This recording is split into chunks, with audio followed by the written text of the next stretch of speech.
SSC 26, 27, 28 ব্যাচের পোলাপাইন স্ক্রিনে যে এমসিকিউটা দেখতে পাচ্ছ এটা মারাত্মক গুরুত্বপূর্ণ একটা এমসিকিউ। চলো এই এমসিকিউটা কিভাবে সলভ করতে হবে এক মিনিটের মধ্যে সেটা আমরা দেখি।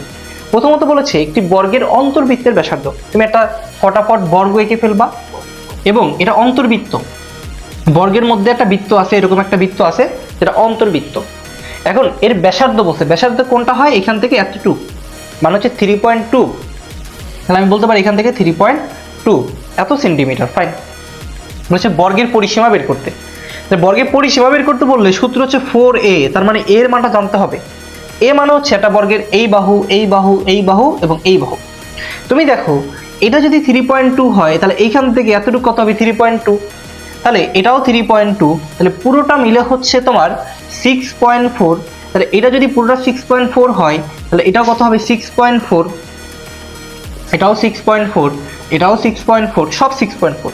তাহলে এর মানটা কত পাচ্ছি 6.4, 4 × 6.4, এটা ক্যালকুলেশন করলে হবে 25.6, 25.6।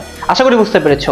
এবং যারা এখন পর্যন্ত আমাদের প্রিমিয়াম ব্যাচে যুক্ত হয় তারা খুব শীঘ্রই কমেন্টটা চেক দাও, প্রথম কমেন্ট, এবং যারা সাজেশন পেতে চাও অবশ্যই কমেন্টে ইয়েস লিখিও।